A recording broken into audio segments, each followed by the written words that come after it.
standoff was ended by the deployment of Earth's captured heliocannon against Imperial targets, in fact. It wasn't the same as a deep space deployment, but it was work that both pilots were enthusiastic about, enjoyed intensely, and knew would be absolutely vital to Earth's continued defense. Prior to the last few battles that led to the standoff, light, high-mobility craft had been considered obsolete compared to the sheer power of an Odysseus-class battlecruiser. Both Steph and Alex had been integral in proving that manned and unmanned fighters still had a place in modern doctrine. That had bought them their new jobs, while many of their compatriots enjoyed extended leave, since the two would either have been flying anyway while on leave or bored to tears. Neither was complaining about the work. "Your reports on the new designs have been invaluable," Grayson told them. "And, in fact, your findings were all funneled into the design specifications for the project you'll be testing today. The project lead has been most appreciative of your hard work." "Thank you, ma'am. Thank you, ma'am," the two said as one. "At ease, both of you," Grayson ordered, gesturing past them toward the secure hangar. "Shall we?" With Grayson leading the way, Steph and Alex followed along while most of the Admiral's staff remained behind. At the secure hangar access, Grayson let the system scan her biometrics, but then followed it up with a code that unlocked the doors and let them through. Inside the secure zone, a lot of work was in progress, and the frenetic energy of the hangar had multiple areas competing for attention. Both pilots' gaze locked onto an object in the center of the hangar, eyes widening as they took it in.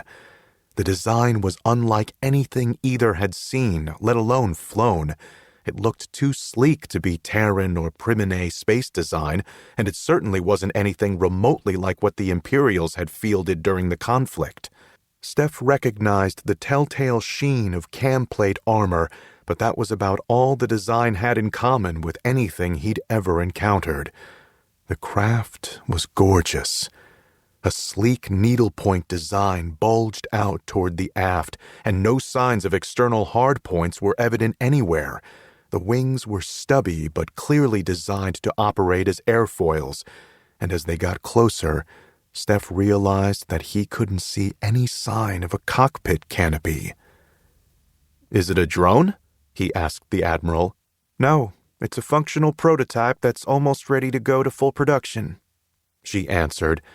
"Operated by small crews with a primary function as a fighter/bomber, but with extended operational ability." "Never seen anything like it," Steph said. "Primine design from the archives?" "Negative." Grayson shook her head. "And the uniqueness of the design is intentional. We're pairing this design with a small logistics vessel to outfit a squadron for deep black runs." Steph frowned pensively for a moment as he considered that, but Alex got it first. "You're setting up a privateer force?" she asked, uncertain. "Not precisely, but close," Grayson confirmed. "More a covert operations group, a well-equipped covert operations group. I want you two to run this prototype through the final testing phase. Everything should be in order, but there are a few new systems incorporated that require a top-to-bottom test before I give the final production clearance." "How long do we have?" "Not long," Grayson told Steph with a serious purse of her lips. "Admiralty does not believe that the Empire will stay cowed for long. They aren't the type." Steph nodded, knowing that was the truth. He walked around the fighter, examining it from all directions before finally giving up. "How the hell do we get into this thing?" "That, Stefan," a new voice sounded from around them, "is all in a twist of the mind." Steph jumped back as a section of the fighter wavered, then flowed apart to reform into a ramp.